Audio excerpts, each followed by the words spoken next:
Hi everybody, and welcome back to the channel. Welcome back to another course vlog.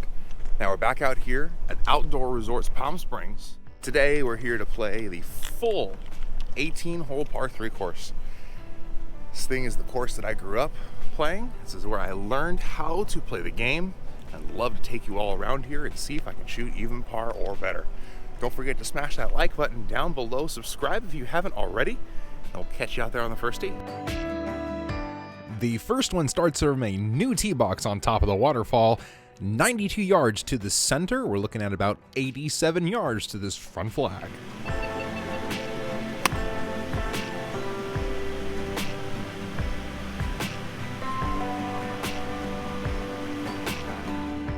Now, something you'll notice here is even though it's a par 3 course, it is conditioned absolutely perfectly. You got to read your putts. You've got to be below the hole if you want to sink some putts. And you've got to hit the ball straight or you're going to be left in some gnarly lies. And getting up and down is a chore here. The second hole is the longest one we're going to see all day. 146 yards to the center. And it's pretty much the driving range here. You can kind of air one out with the longest club you're going to bring all day. This 47 degree is my pitching wedge. I typically only hit it about 140 yards. I tried to get a little bit extra out of it. Still only got it all the way to the front of the green. Trying to lag it on up there and 2-putt for the par.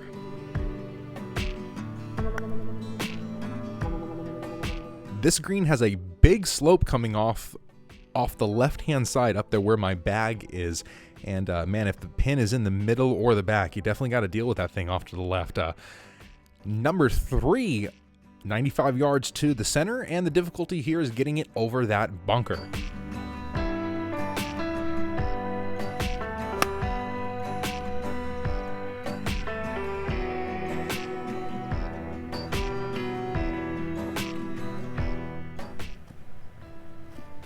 Oh my gosh. You know, golf is a game of your good days and your bad days, right? It's also a game of your good shots and your bad shots. Folks, this shot should have gone in the hole.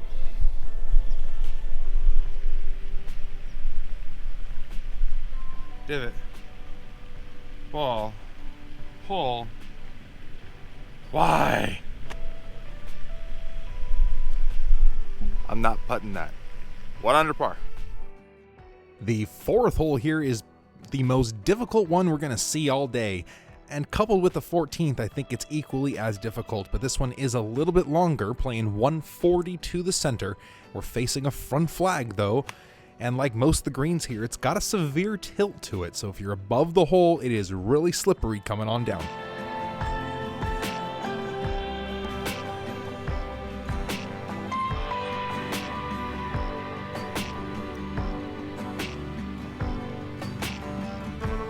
A very slippery one there, and I guess I decided to give that one to myself. Hey, you know what? It's the early morning. We're playing at my home course, and here we go.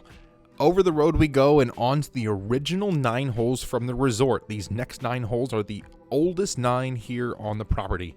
The 5th hole here is a little plateau green, sitting 115. It's going to be a gap wedge for me.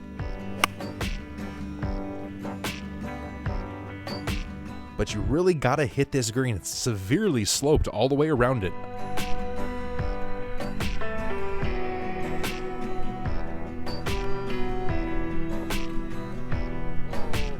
Just got to hit the putt a little bit more, and that one would have rolled out for another birdie, but it wasn't. And another par is what we got. The 6th hole always seems to trick me up with how difficult it is, and really it's all in the shape of the green. The water does come into play at 135 to the middle of the green. It's one of the longer holes as well.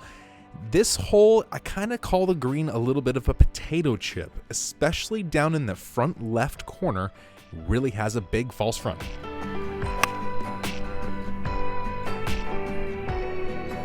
And naturally, I decided to pull it left and miss to the left.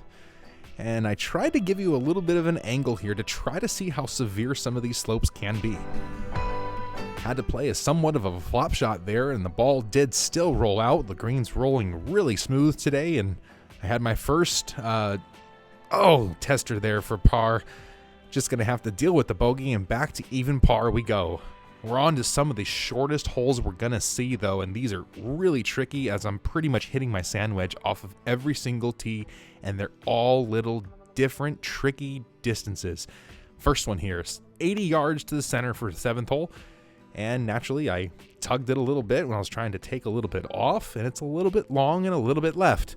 It still did catch the fringe here, and I could trickle a putt all the way on down there, and I think this one puts the brakes on. There we go, and a nice easy tap in par.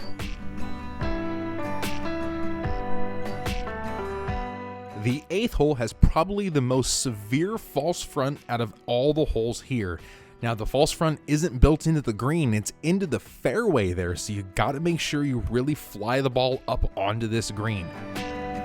For some reason I thought it'd be a good camera angle all the way back here behind the trees, and it really wasn't. So it is what it is. The ball's up on the back of the green, another one I have to trickle all the way down. Gonna have to make this little bit of a knee knocker though for par. This one's not close enough to be good.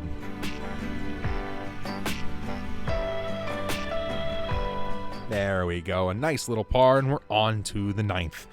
This is the hole where my dad has a hole-in-one. Only 70 yards to the middle of the green. We're facing a back flag today, and gotta knock down another sand wedge.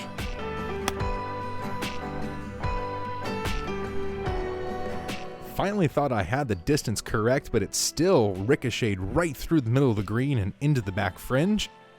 It's sticky enough here with this rye overseat. I got to take a sand wedge and bump it through.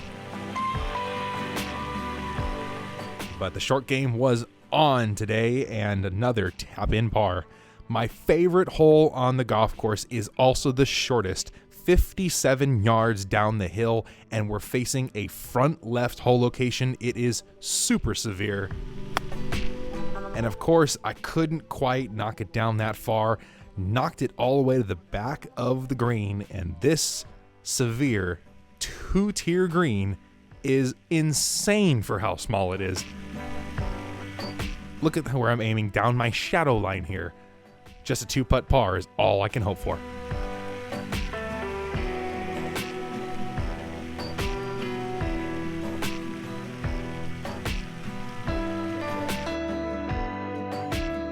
Gotta line up this tricky one. It's really slippery down this hill. There we go, a nice par to start the back 9. Number 11 here was the original first hole on the old 9 holes, and only 75 yards. Look at that beautiful backdrop. Oh boy, just another little chippy sand wedge.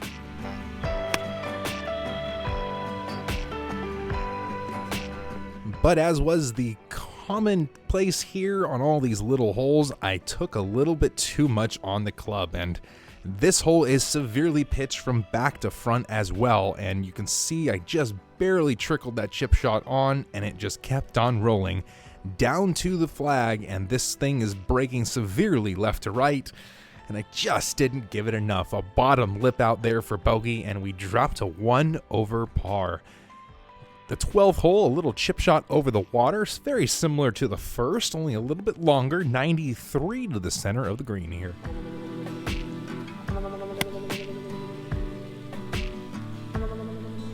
This is about full distance for my sand wedge, so I was finally feeling comfortable with this, finally able to put it somewhere up there, but hey, knocked another one short. The short game was on though, and finally I was underneath the hole. Really easy up and down for par there, and we're on to lucky number 13. An even 99 yards to the center of the green. We're going to face a tricky front hole location, and just like all the rest, severely sloped from back to front. Really got to make sure you're at the level of the hole or underneath it with this one. Any chip shot or putt is going to be very severe coming down this hill. And yeah, this was a bad putt. Just no way to stop it. As soon as it passes the hole, there's no way to stop it. Man, I was disappointed, really, really bummed out, and just decided to give this one a whack. And sometimes it's the ones you don't think about that end up going in. A very surprise par, and we're across the street again, back to number 14 and over the water. dramatically over the fountain if you're back on the men's tee, as it is blinded out by the fountain. It's kind of cool, to be honest with you. You just got to pick a number and trust it aiming over that water. It's pretty much a smooth pitching wedge for me. Unfortunately, I pushed it a little bit to the right, and it ended up a little pin high and in the fluffy stuff. But you know what? The short game was on, and I should be able to get this one up and down again.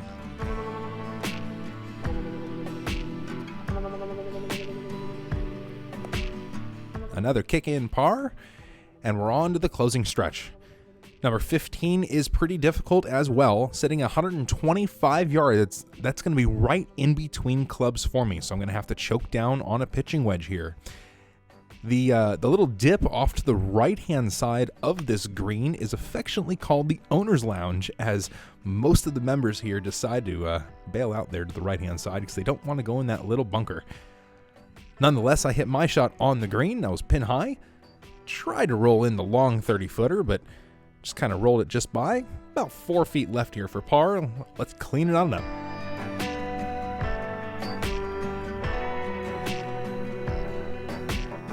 All right, we got 3 more holes that we can score. We can get this back to even par.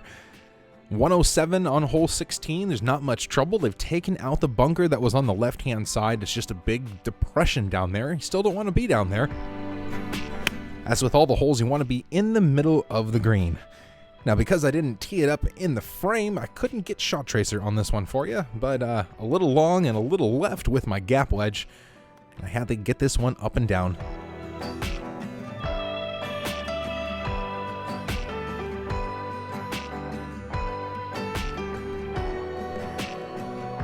Not too shabby. Was able to tap that one in with the wedge, and we're on to the 17th.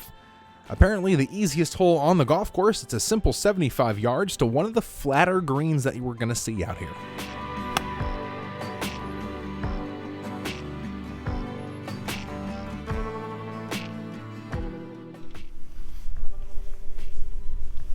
This hole here, the 17th, this is the hole that I have my hole-in-one on.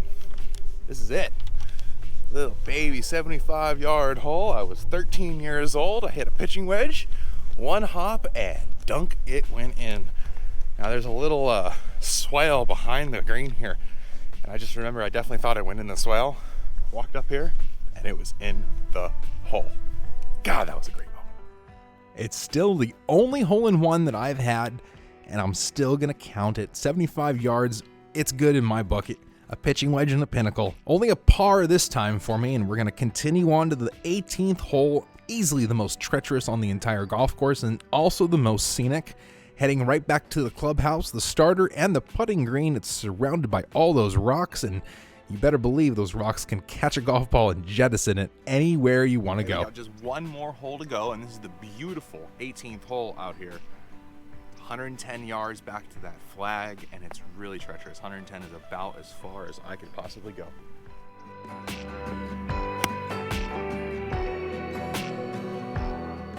Had to knock down a gap wedge once again, and I just took enough off this, and the back rough ended up catching it. Had to get up and down once again to save par and finish here with a 1 over par.